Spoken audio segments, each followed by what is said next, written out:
last week. I'm just having a chat with you.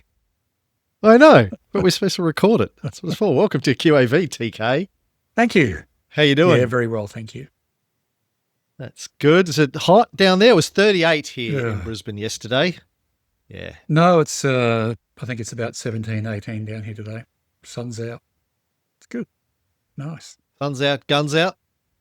Well, I don't have any guns, but yeah. And at 17 or 18 degrees, most people are still getting around in long sleeves. Yeah. Well, they would. Well, that's good. Well, Tony, the market is down today. I was just catching up before we jumped on. No real reason why that I can, as far as I can tell. Something about something. Trump going to meet with President Xi, do a deal, he reckons, which will last for about a week, and then he'll throw 100% tariffs on everything again. Did you see the latest one about Doug Ford? The Doug Ford ad in the US?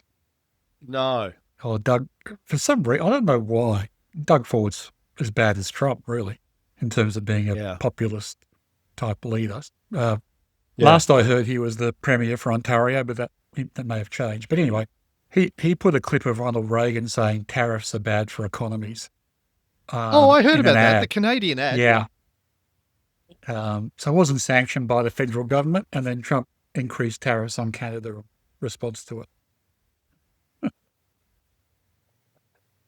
I read about that, and it was as I understand it, they had sort of edited the original clip. It was slightly out of context, but because Reagan was applying tariffs, but was saying, but they're sort of a short-term mechanism, they're not good long-term, et cetera, et cetera. So, yeah, he was justifying it. Yeah. He was justifying a one-off use of tariffs to try and get a better free trade agreement. Yeah.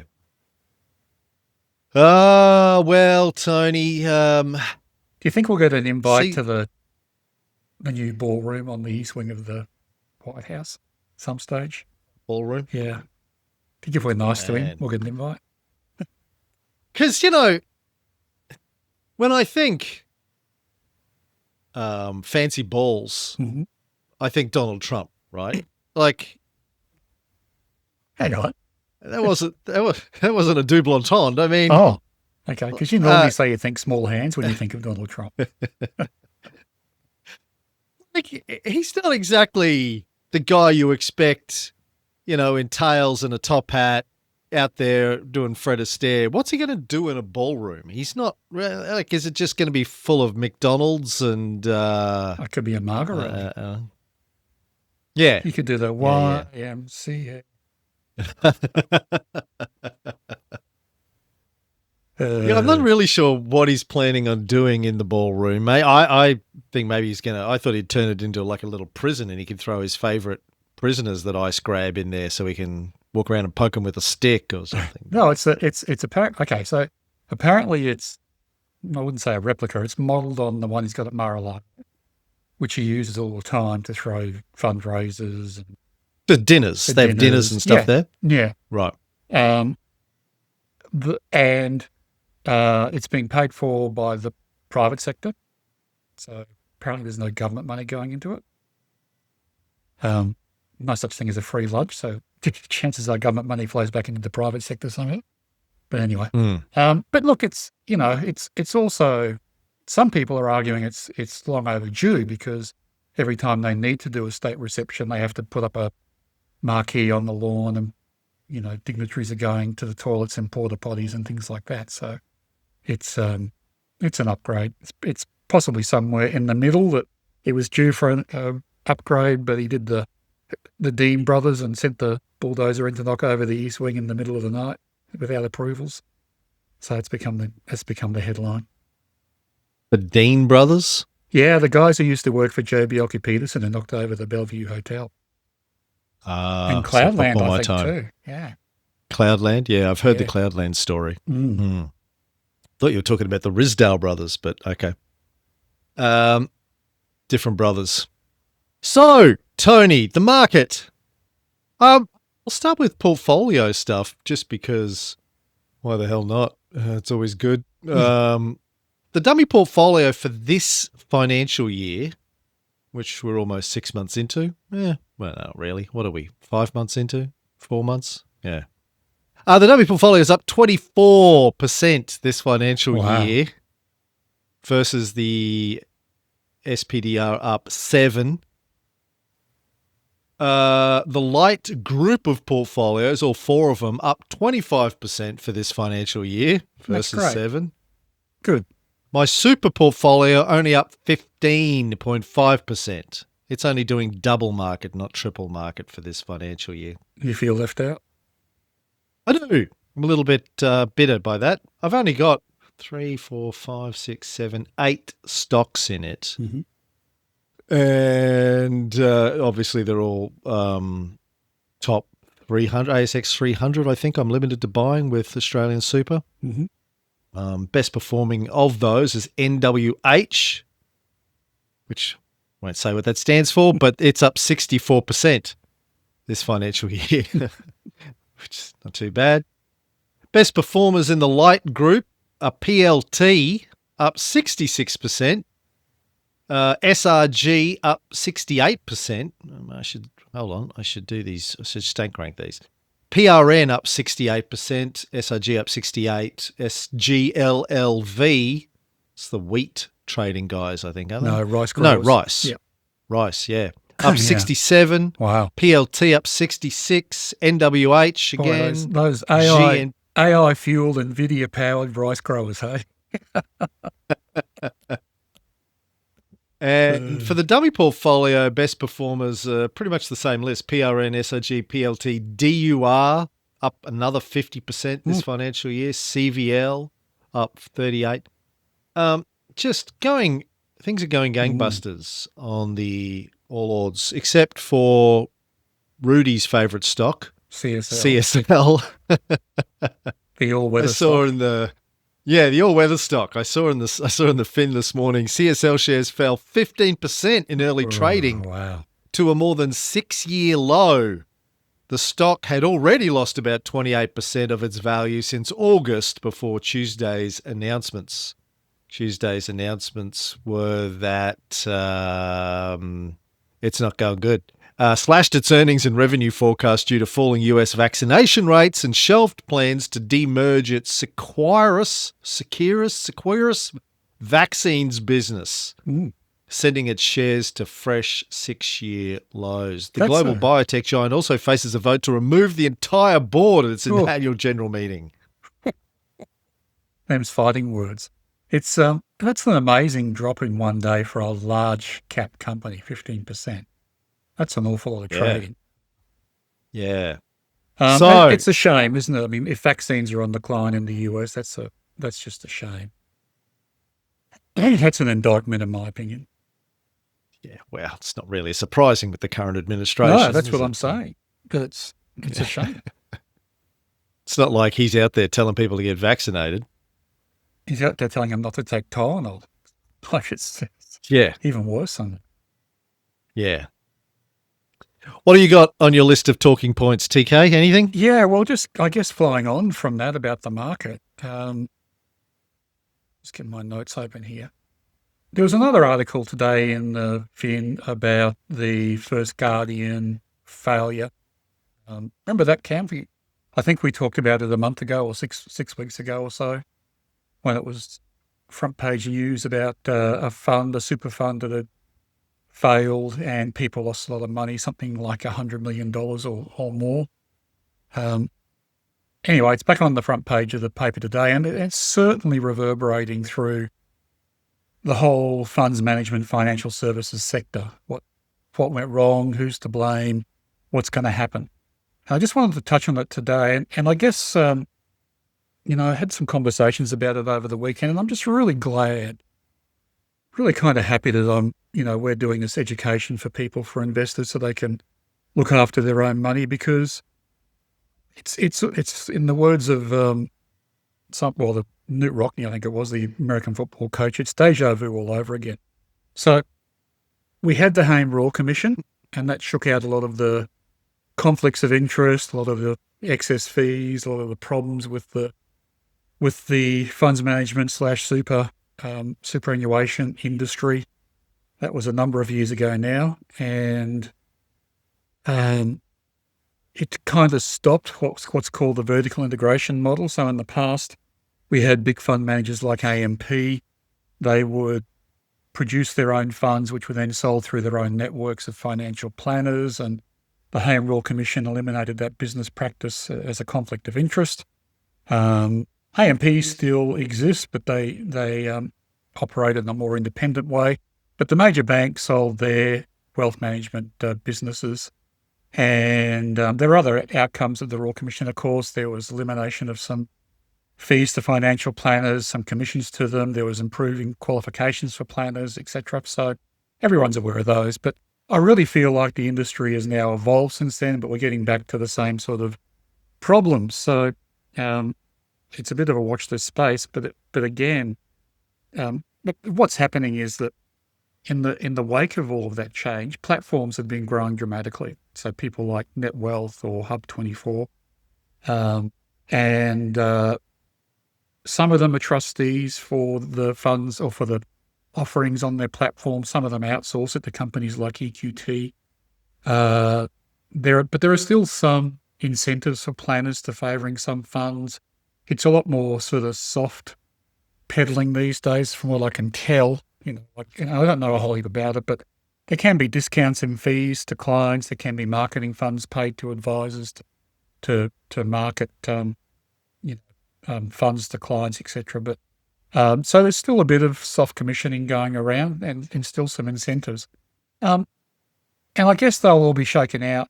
But the real problem, and I want to highlight this, the real problem isn't that there are kind of perpetual risks of conflicts of interest in superannuation fees. And I kind of expect it, given the amount of money that's in Australia, that's because of the compulsory superannuation system, and it needs to be invested. But the real problem is that the default offerings, the large super funds, generally return less than the index, but they charge more fees.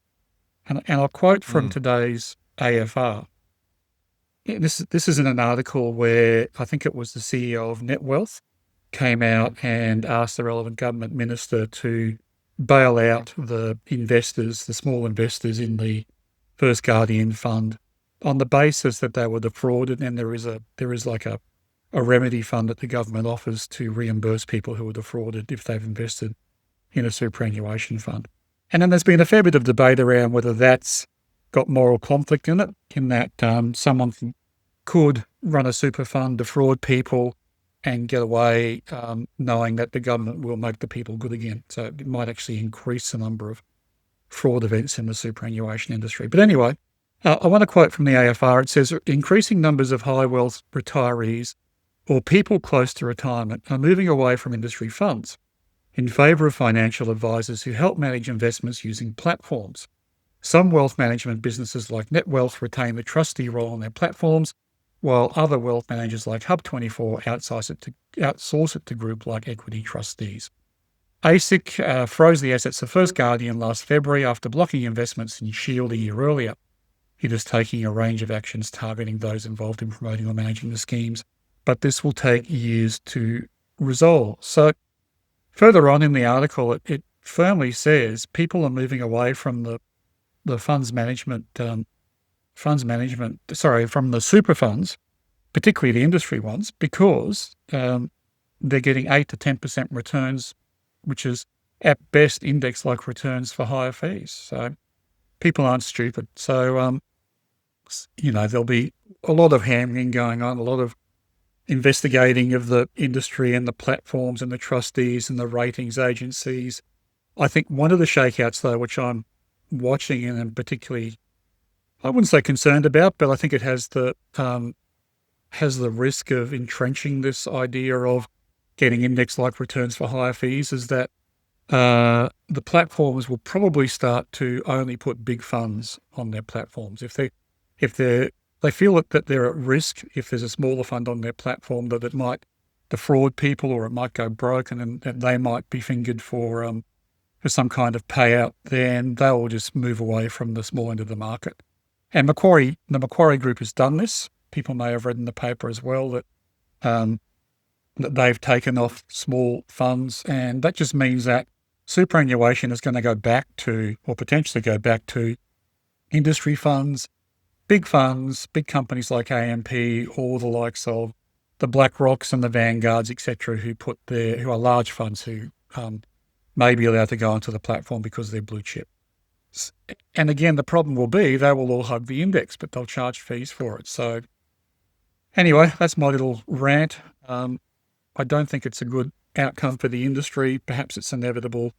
But like I said at the outset, I'm really, really satisfied that we're teaching people how to do this for themselves, and they may still use platforms, but at least they're doing kind of like what you just said before. They're investing in their own stocks rather than paying fees to a fund manager. Yeah. When you say people aren't stupid, I agree, but I think we are genuinely uneducated about how all this sort of stuff works. I mean, I was before we started doing the show. I assume a lot of our listeners probably were like me to varying degrees. Some people might have known more, but a lot of us just don't. It's deliberately murky, I think, out there, and we don't get a good education. It's not common sense how to navigate these sorts of things. Yeah, education. There is a real gap in the education system when it comes to just looking after your own finances. And on the flip side, a ton of marketing talking about this fund, that fund, these great returns, and you don't know. I mean, unless you've got a bit of an education in it, who knows what's good, what's not good. And apparently and again, I'll be careful what I say here because there's litigation flying all over the place, but one of the things that happened with First Guardian was a financial planning network paid a lot of money to Facebook, which apparently may have been lent to them by First Guardian, or some of it was lent to them by First Guardian, paid a lot of money to social media to offer a compare your super type website and direct people to it. If you're not happy with your super, or just even, come and compare your super on our website, which they did.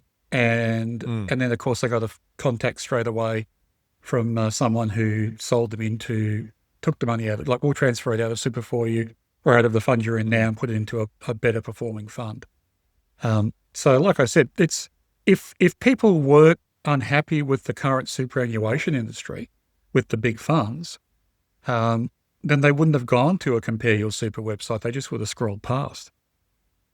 So they're smart enough to know that they're being ripped off, but they're dumb enough or uneducated enough to know what to do about it and to guard against scams. And nothing against the people who fell for it. I mean, it's a compelling argument to move away from an underperforming fund that you're paying fees for. I get it. Yeah. And we've spoken before about the barriers to getting proper financial advice these days. Insane. You've got to pay $3,000 to $5,000 for a know your customer first meeting. Financial advice is now, basically the playground of the rich, or only open to the rich. Or certainly, middle income and above type people in Australia. So, the industry isn't working for all the people, I think is probably a good way to put it. And if they start to make the platforms or incentivize the platforms to head back to the big end of town, then it's just going to keep going. I read an article somewhere, might have been in the New York Times, over the last couple of days about crypto scams and pig butchering. Have you heard of pig butchering? Only the real one, the only the real thing. Yeah, it's a thing in crypto is they contact people that have some crypto holdings and say, hey, we've got this crypto fund, you put your crypto in it and we're going to get you these great returns.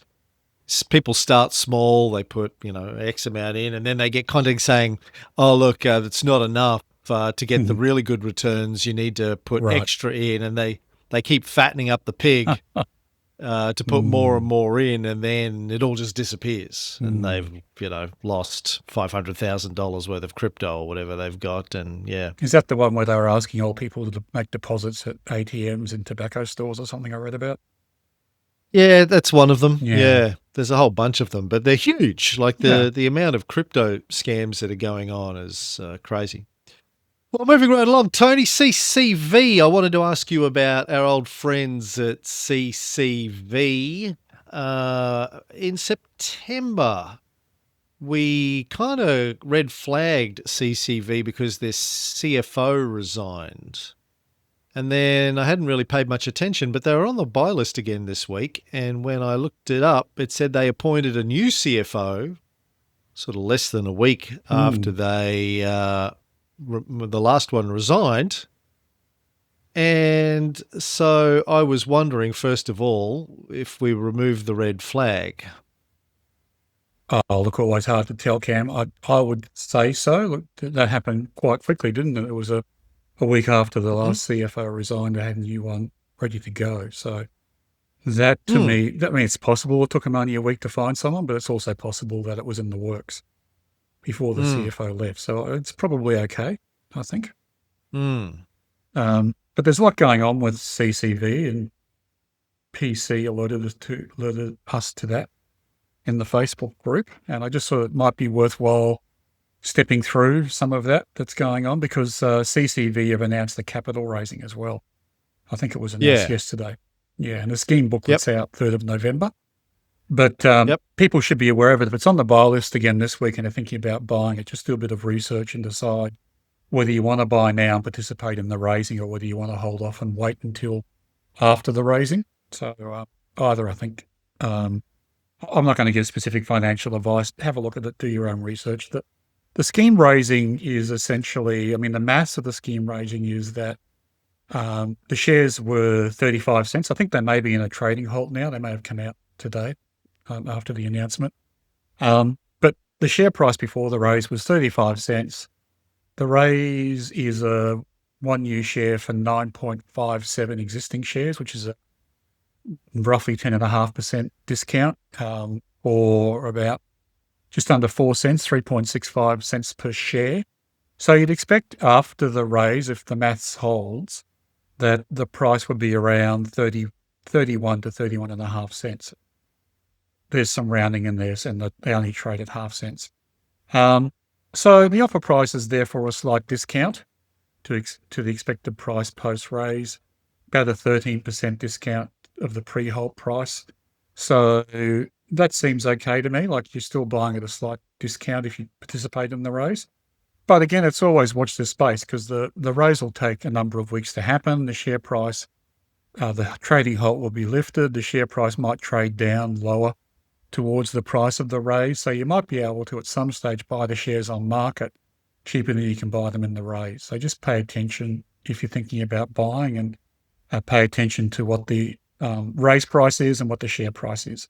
It's always important to know what the funds are going to be used for. So cash converters, they intend to use the money to buy out one of their franchisees' networks. And it's part of a strategy they have to increase the number of company-owned stores.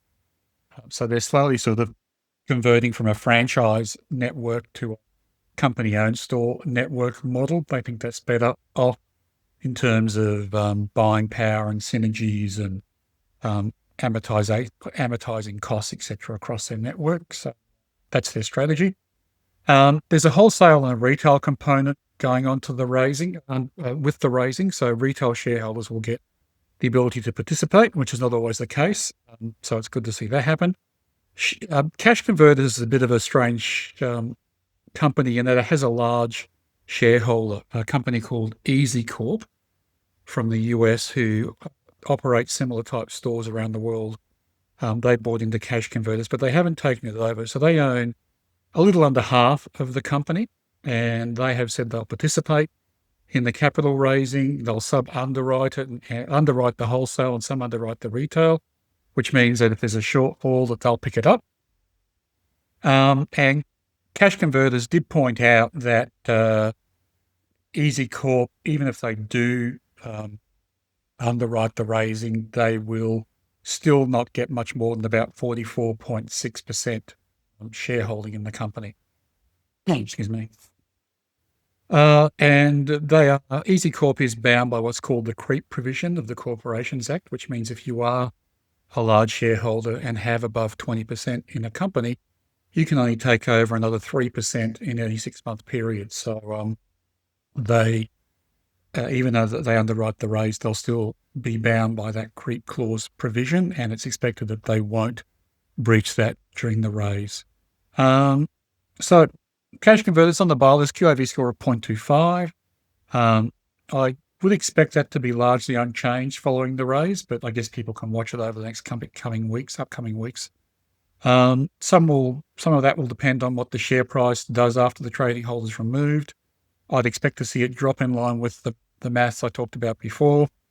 And look, I have no view about whether the raise makes cash converters a better takeover prospect for EZCorp. It's possible they might think so, and they might launch a full bid, but they've been pretty quiet on the register to date, so I can't really have any confidence that would happen. But we do often see our buy list stocks taken over because they're value stocks, and we're not the only ones who see value in them. So there's a lot going on at cash converters. They're on the buy list, but certainly do your own research. In one of the dummy portfolios, I had them December last year. They're up 43% since then. Wow. So it's not bad. Yeah.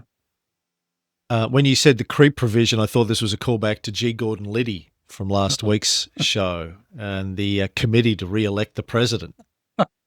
That was the name of it was. You're his right. outfit that did the Watergate break-ins. Yeah. Committee to re-elect the president. Creep. I mean, coming up with a code name for an operation like that tells you everything you really need to know, right? Yeah. They were creeping around the Watergate. And what's his face? The psychiatrist's office. Not Ralph Nader. Daniel, who was the Pentagon Papers guy? Daniel. Oh, yeah. Blah, blah, blah, blah, blah. Yeah, right. What's his name? Daniel? Daniel. Hang on, I'll tell you. Anyway, yeah. I could GPT it, but I can't be bothered. I'm just looking it up now. Good friend of Julian Assange. He passed away, I think, not that long ago. Something Berg. Ellsberg. Daniel Ellsberg. Yeah. Tip of my tongue, just as you said that. Yeah, they broke into his psychiatrist's office to steal his psychiatric records to try and besmirch him, defame him. Yeah, wow. Yeah, ruin his reputation because he was leaking all of the Pentagon Papers stuff. Okay, that's CCV. Gold, Tony, down 10% since last week's high. All those people lining up. Yeah. Whoever asked us to talk about it, they were right. It was the top of the market. Well, so far, it anyway. might be top.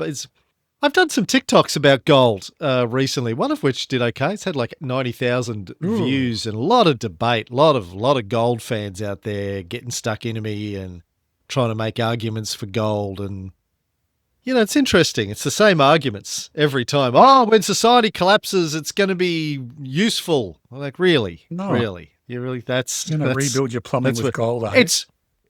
People have been using gold as a currency for 5,000 years. They were using shells too. Are you stocking up on seashells? I mean, what? Ooh, there we go. Might go for a walk after this down to the beach. Yeah, get some seashells. Then you can do a TikTok saying, forget gold and Bitcoin. The next big thing is seashells. Yeah. The seashell bubble. But there you go. So that's all I got on gold. But it's if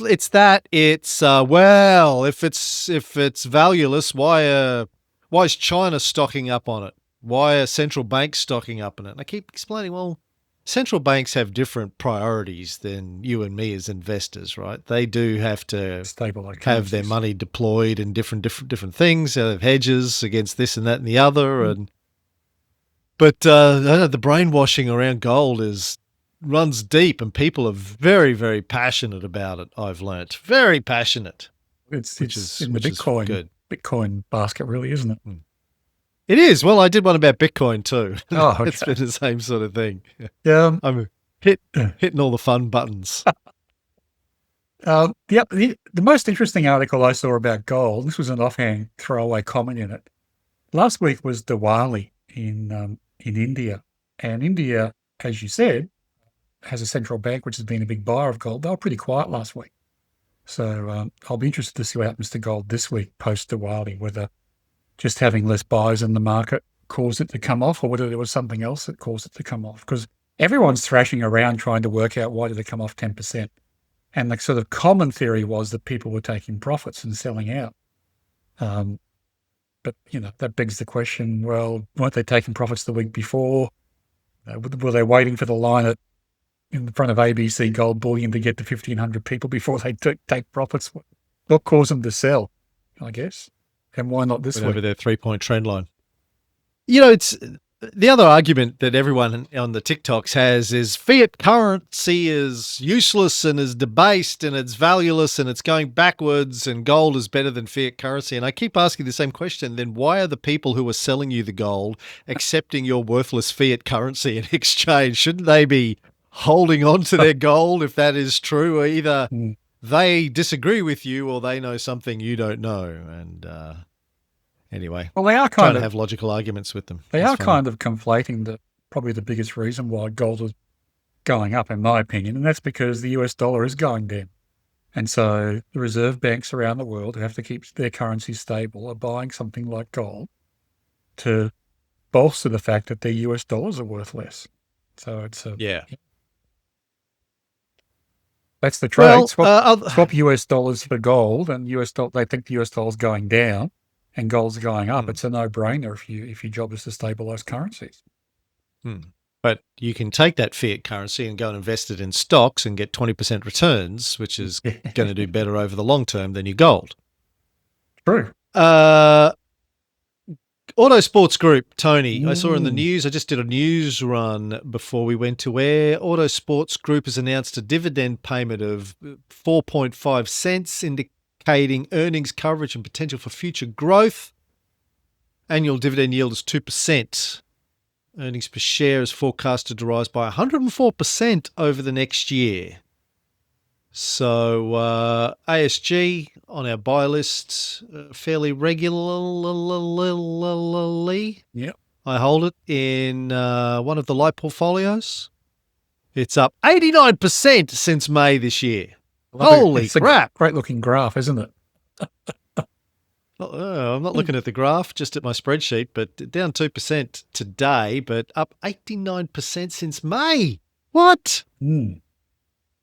Wow. Of course, it's a pulled pork I did a couple of years ago as well, so curse is well and truly buried.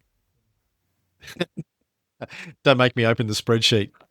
Because we're going to talk about DGL a little bit later. You did a pulled pork on that a few years ago. Did I? Woodside.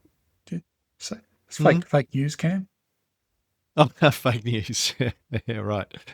Australia's Woodside lifts oil and gas production guidance.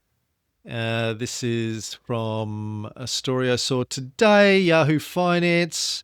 Woodside Energy, the biggest oil and gas firm, biggest Australian oil and gas firm, on Wednesday raised its production guidance and lowered the expected production costs for 2025, citing the continued strong performance of its key producing assets. Woodside now expects 2025 full-year production in the range 192 to 197 million barrels of oil equivalent, BOE, up from 88 million BOE, 195 million BOE previously anticipated. So that's good. Another one of our all-weather stocks, as Rudy would say. Do we own? I don't know. I don't hold WDS, I guess, because oil was probably a sell at some point.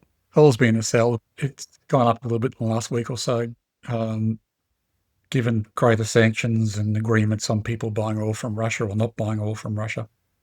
But I think I think Woodside's has gone up recently, but it's still below our buy price.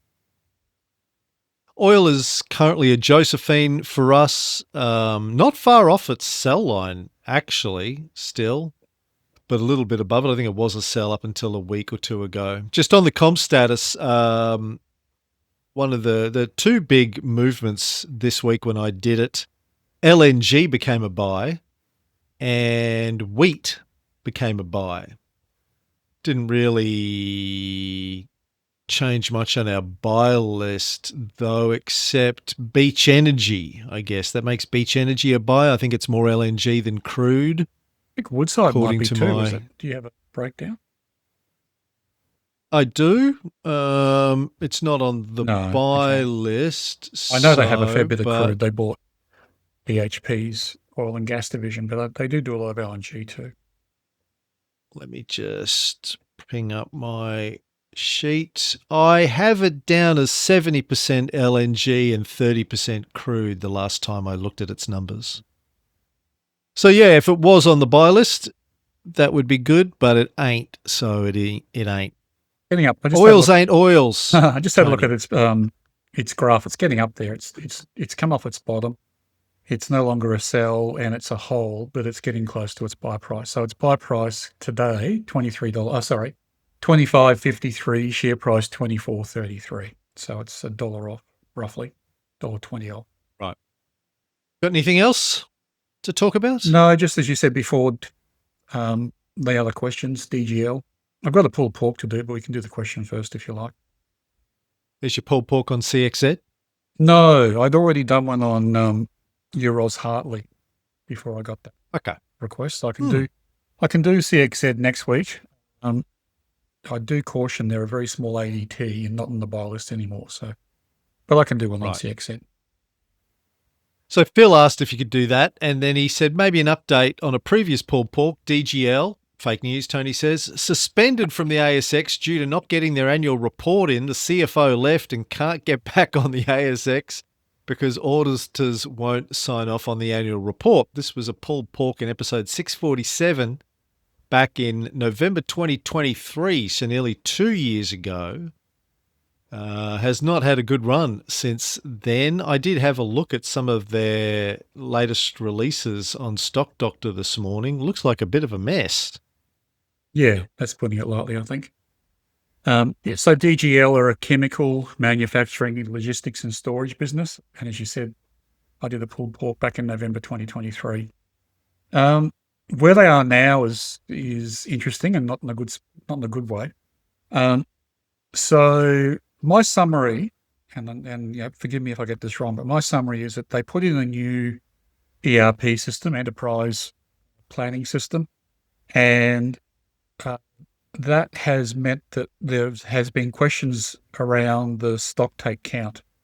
The company came out and said that they thought that the stock take was accurate to within about 3%, and they also said that was pretty much the standard in the industry, and they gave some reasons for that they're a chemical company and you get spillage when you're moving them around, and they expand and contract with heat and temperature, and so if you're counting by volume, that can make a difference as well. I accept that because working for Shell in the oil industry, you did see, particularly in outback places in Australia, that when you measure the tank in the middle of the day, it had more fuel in it than when you measured it overnight, because temperature does expand chemicals. So I get that.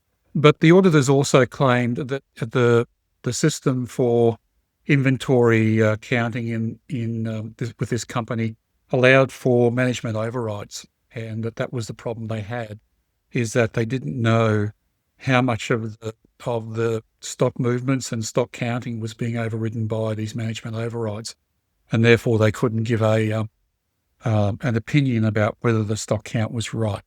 So the company is putting plans in place to fix that. I imagine it's going to require another, apart from the systems changes and retraining, it's going to require another stock count, and then they have to convince the auditors, and then they have to convince the ASX, because when the auditors didn't sign off on the results at the end of FY25, they couldn't submit their accounts on time to the ASX, and so they've been in a trading halt, and they're still on a trading halt. So the auditors, a company called PKF, they issued what's called a disclaimer of opinion in the annual report.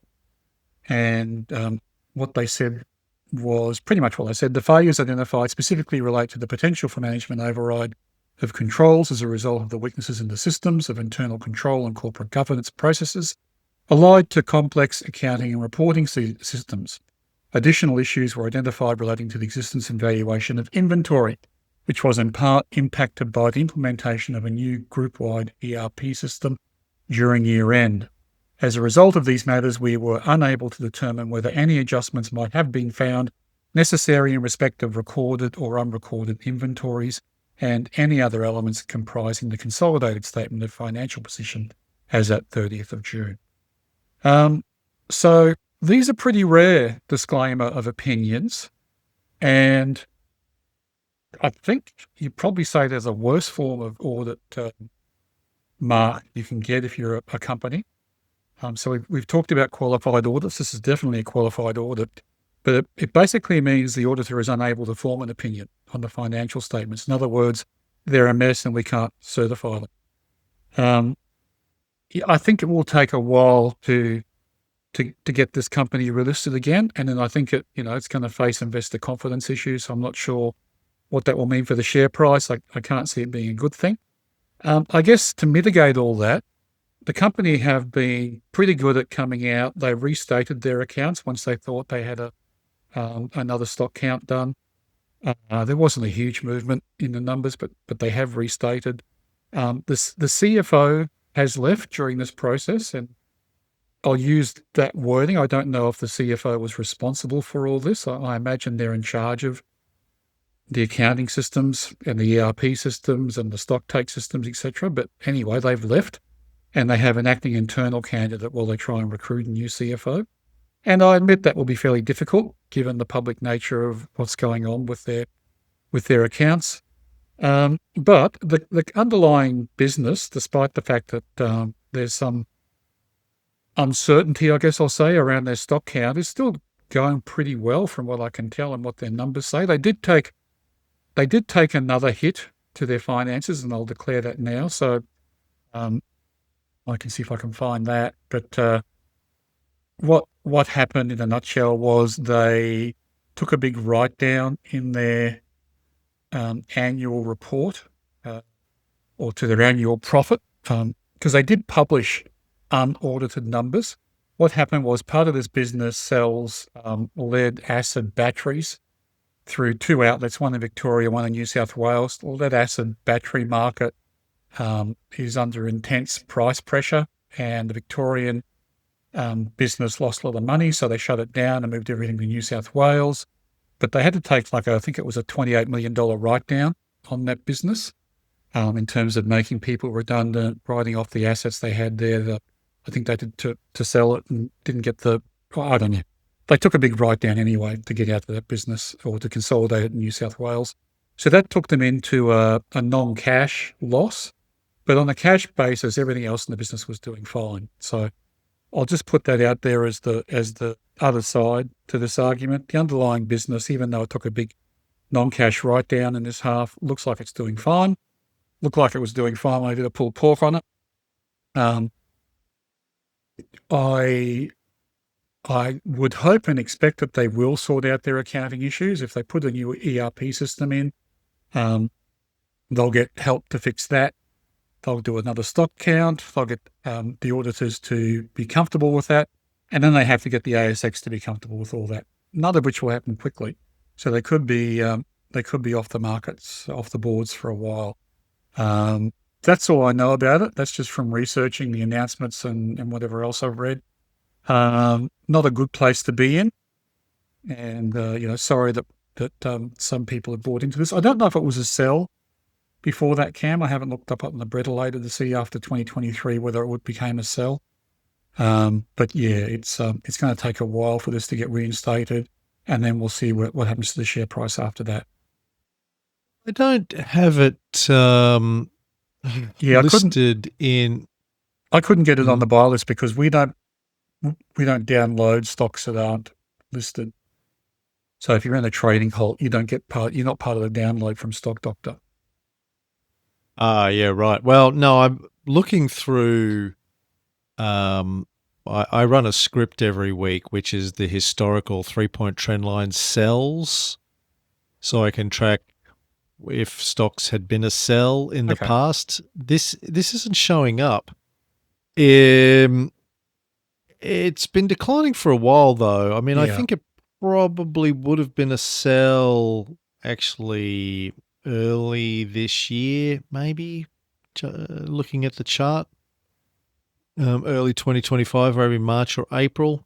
Currently, the sell line is 48.7 cents, or sell price. Current price is 54 cents. So it's slightly above its sell line at the moment, but I think it might have been a sell 6 months ago. Yeah, I can't see it in the bread ladder because, again, the bread ladder won't give us a stock that's not listed. Yeah. The bread later or the buy list? Both, I think. Well, it's in the bread later. Is it? Okay, sorry. Yeah.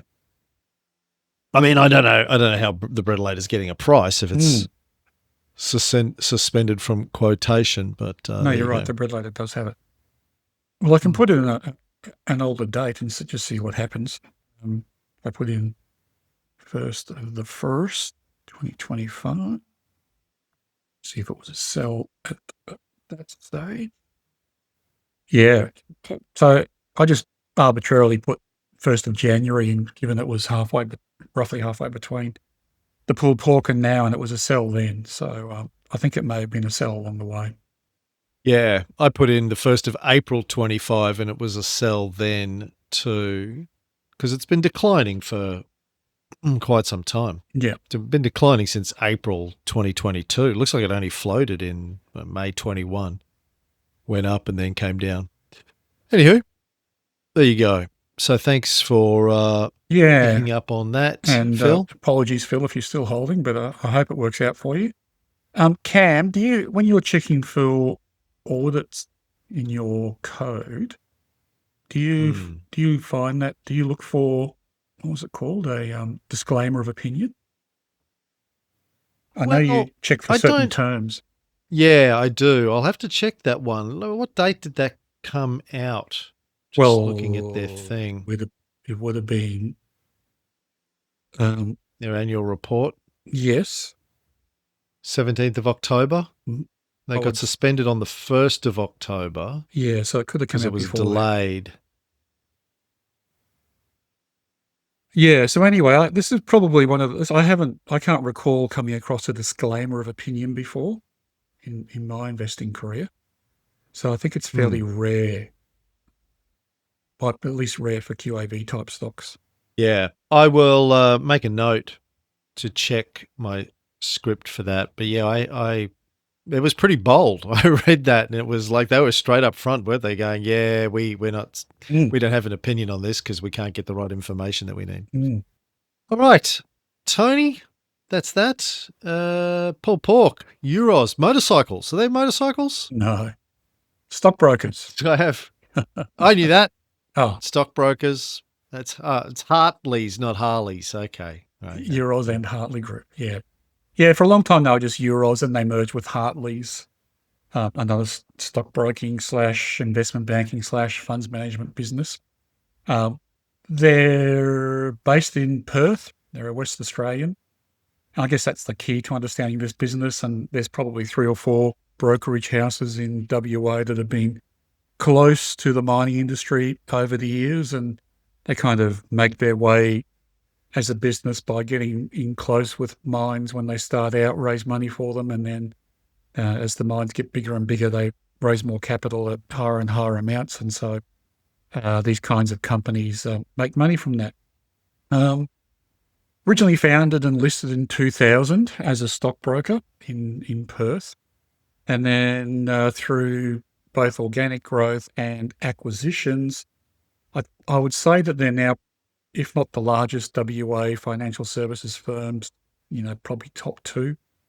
On 8th of October 2020, Euros completed the acquisition of Hartleys Limited. Hartleys was another stockbroking business that went back to 1955 in Perth. And Euros Hartleys Group now has over 190 employees in their Perth office and a national and international client base. So they own a couple of brands, the Entrust Wealth Management business and the West Oz Funds Management business. They have something like 24,000 clients and $3.4 billion of funds under management. And that's a year or so ago old now. So I think it's up more like around 4 over $4 billion now. They do, of course, focus on ASX-listed resource, energy, and WA industrial companies, and they tend to focus on companies with a market cap between 5 million and 5 billion. So that kind of micro cap through to mid to large cap. When they formed in 2020, they consolidated 4 Perth brokerages: Black Swan, Entrust, Euros, and then eventually Hartleys. And they acquired Black Swan along the way and Entrust Wealth Management along the way in 2014 and 2015. So what can I say? What else can I say about them? They make a lot of money out of underwriting and placement fees. So the breakdown is that brokerage makes up about 32% of income, wealth management about 22%, but underwriting and placement fees make up 39%. So a lot of their income is about being out and about amongst the WA mining set. So for example, last year, Euros Hartleys led Spartan Resources, which are a WA gold explorer. They led their 220 million institutional placement. And then Spartan recently agreed to a $4.2 billion merger with Ramelius Resources. They were also co-lead on a $200 million equity raising for the ASX-listed shipbuilder Austal, who've been on the buy list before with us as well. They have made a name for themselves as the broker of choice for Gina Rinehart. And in late 2023, they helped Rinehart buy up to $1 billion of shares in the then takeover target Liontown Resources for Hancock Prospecting. So a lot of deals that they do, and that's a large part of their makeup. So it's important in the mining world to have strong connections in the WA market and to support small miners who one day can become big and undertake bigger placements and M&A deals. So that's basically the company in a nutshell. Financials were good in their latest 2025 results, and that's really when the share price had started to turn around again. It had been strong pre-COVID. It came off in the last few years, and now it's turned around again. So revenue was up 10.6%, but profit was up 87.7%. So quite a bit. And this, I guess, fits into that classic theme of buying picks and shovels in the gold boom type strategy. So this is a company which should do well during mining booms, and of course will turn down when there isn't a mining boom. There was a bit of speculation around that they were a takeover target for RBC, the Royal Bank of Canada, that has stockbroking and investment banking interests around the world. That was reported in June in the AFR, but doesn't appear to have progressed from anything other than the initial contacts. Okay, QAV numbers for this company. ADT is not that large. It's $52,000 odd per day, so it'll suit some listeners, but not the larger investors. Current price for the analysis is $1.50, which is above IV1 of 32 cents. We don't have an IV2, so we don't have a forecast earnings per share. And I guess, I don't know if it's the case with Euros, but there aren't that many listed stockbrokers. Euros might be the only one left. There were more in the past, and it sort of was a bit of a game that rival firms didn't research rival firms because they didn't want you to invest with Euros. They wanted you to buy shares in their own company. So there doesn't seem to be much broker coverage. There's no consensus forecast or no forecast earnings per share for this company. So I can't give an IV2 for it. Yield is 5.4%, which is just below the average mortgage rate. So we can't give it a score for that, but that's a pretty strong yield. Stock Doctor Financial Health and Trend is strong and steady. And Stockopedia quality rank is 97, so very high on Stockopedia's ranking scale for quality. F-score is 6 out of 9 in Stockopedia, so that's pretty good too. And their overall rank is 93, so that's not shabby either. PE for this company is 16.27 times, which is not the highest or the lowest, so we don't score it for that. I guess the real winner for this company is prop CAF, which is 3.98 times. So doesn't have any debt, and it has returned capital to shareholders this year, and it's done it in prior years as well. So it's very financially sound from that perspective, and trading on a low prop CAF number, which puts it on our buy list.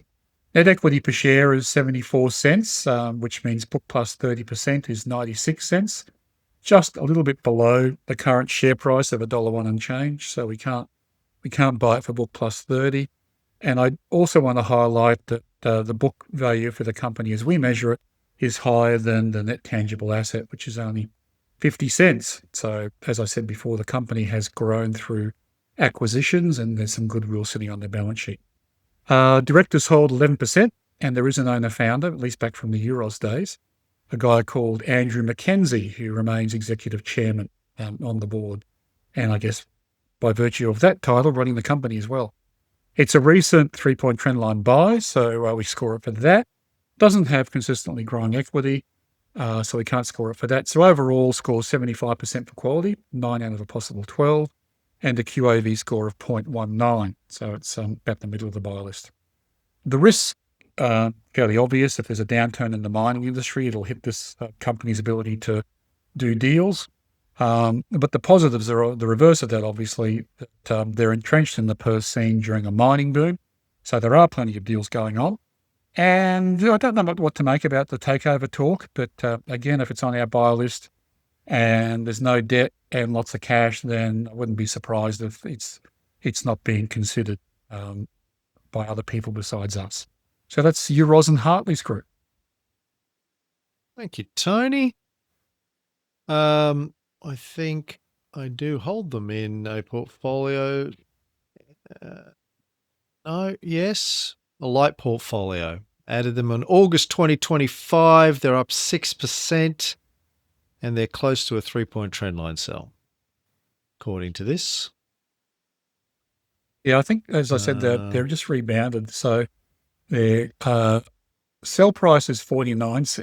Hang on, got the wrong share up still.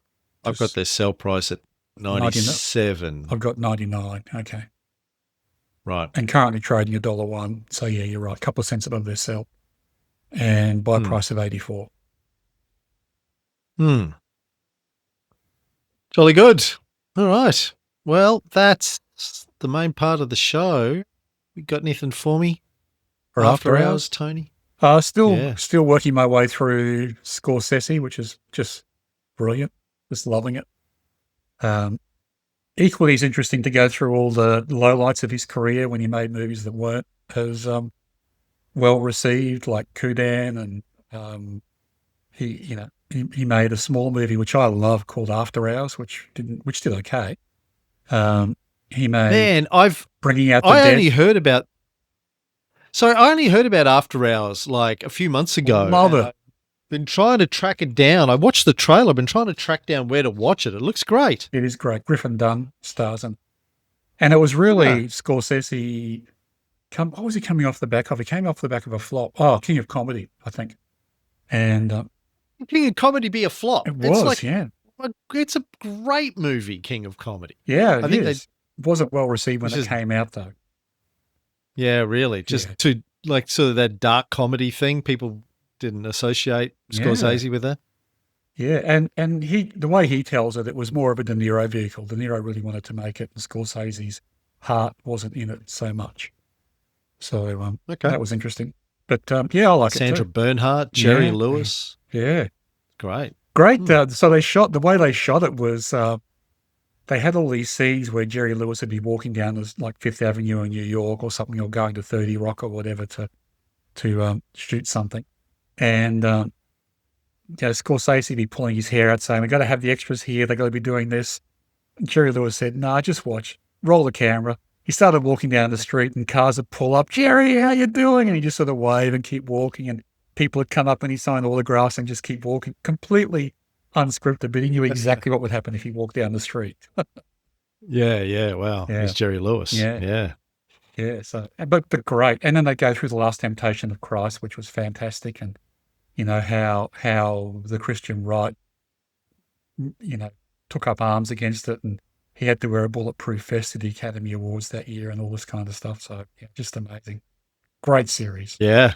Great series. Oh, I look forward to checking it out. By the way, I did mean to mention I checked my audit script. It does look good. for disclaimer of opinion. Yeah. It didn't have DGL because I think the last time I ran it, it was before their report came out. I ran it in September, so I've got to run it again. I'll have to. Yeah. I thought all the major reports would have been out by then, but I'll have to. I might just set it to run once a month. Yeah, it's a good idea. All right. What else you got? No, that's it. Horses are racing. So I got Lake Forest on Wednesday, Bendigo Cup dates racing there, if this goes out in time. And then Quello Dorato next week. Perhaps on Melbourne Cup Day, but also perhaps on Kyneton Cup Day the following day on Wednesday next week. Finestone Cup Day? Is that what you're calling it? Yeah. Hmm. Jenny and I are going up for it too. We've got an event up there we're going to.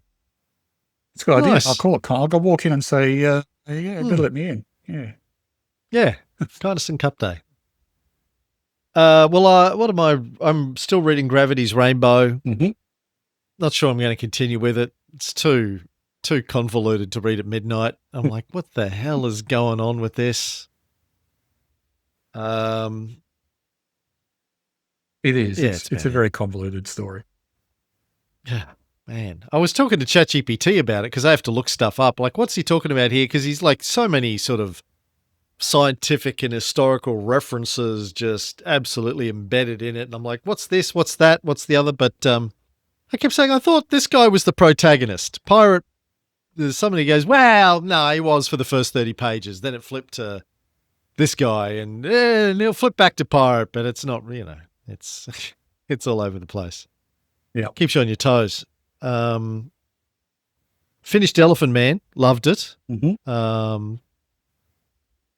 Again, sort of beautiful, very, very simple, sweet, sad sort of a story. Not your typical Lynch vehicle. Although at the end, when I don't know if you remember, but at the end, as he's dying, spoiler alert, people haven't seen the film from 1980, the face of his mother appears in space and just sort of hovers there. Very Laura Palmer-y. Like it's got this whole sort of, it finishes with a sort of a preview of Laura Palmer-y sort of head in space, dead, something, which, and Twin Peaks didn't come out for another 10 years or whatever it was. Was it 1990, I think, Twin Peaks? But anyway, that's about it.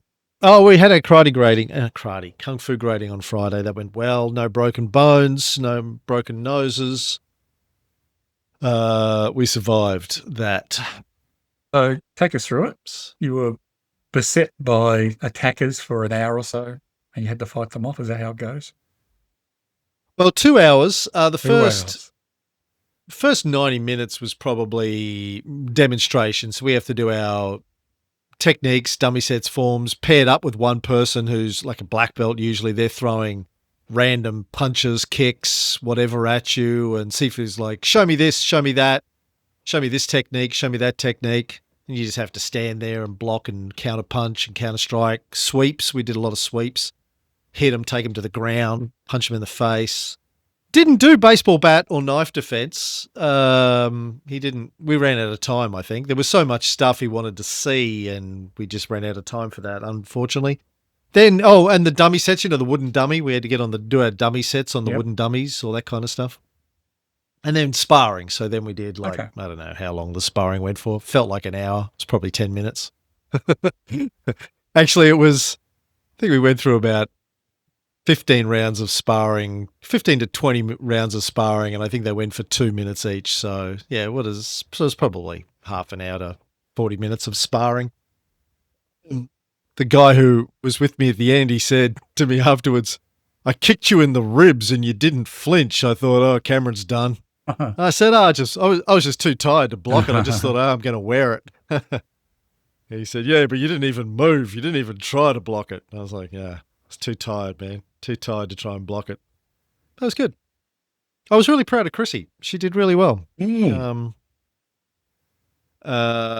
So yeah, our next belt is our black belt. So we've probably got 18 months to get ready for that. Right. So that'll be the next thing to do. Does that mean you can go out and become a kung fu trainer or a sifu and open up your own, what do they call them, dojo? Dojo? That's Dojo? Japanese, Okay. yeah. We call them a kwun. In Chinese, it's a kwun. Well, possibly, yeah. Bruce Lee only did like 2 years of Wing Chun, and he went to America and started his own school of Jeet Kune Do. But yeah, I don't think that's in the cards. Although when AI takes over everything, then maybe teaching Kung Fu's all we got left. Till the robots come and teach Kung Fu. I saw Elon had his robots doing Kung Fu demonstrations this week at a movie premiere in LA. Were they plugged in or were they autonomous? No, it was the Tron premiere, I think, Tron, and okay. he had one of his robots out the front doing Kung Fu. So that's that. All right. And we've got a US show to do where I'm going to be talking about American Airlines. Even though they're a Josephine. That's a long story. I'm going to talk about them anyway. I prepped the whole thing and then realized they were a Josephine. I'm like, I'm not doing another one now. I just spent like 3 hours preparing for this. I know that I feeling. have to do it anyway. Yep. All right. Okay. Have a good week, everyone. Thank you, TK. Thanks. Bye. QAV is a checklist-based system of value investing developed by Tony Keinston over 25 years. To learn more about how it works and how you can learn the system, visit our website, qavpodcast.com.au. This podcast is an information provider, and in giving you product information, we are not making any suggestion or recommendation about a particular product. The information has been prepared without taking into account your individual investment objectives, financial circumstances, or needs. Before you decide whether or not to acquire a particular financial product, you should assess whether it is appropriate for you in the light of your own personal circumstances, now having regard to your own objectives, financial situation, and needs. You may wish to obtain financial advice from a suitably qualified advisor before making any decision to acquire a financial product. Please note that all information about performance returns is historical. Past performance should not be relied upon as an indicator of future performance. Unit prices and the value of your investment may fall as well as rise. The results are general advice only and not personal product advice. Transparency is important to us. We will always be very open and honest about the stocks we own. We will also always give our audience advance notice when we intend to buy or sell a stock that we're going to talk about on the podcast. This is so we can never be accused of pumping a stock to our own advantage. If we talk about a stock we currently own, we will make it known that we own it. This email is authorized by Anthony Keinston, authorized representative number 0012922718 of MF & Co., Asset Management Proprietary Limited, AFSL 520442.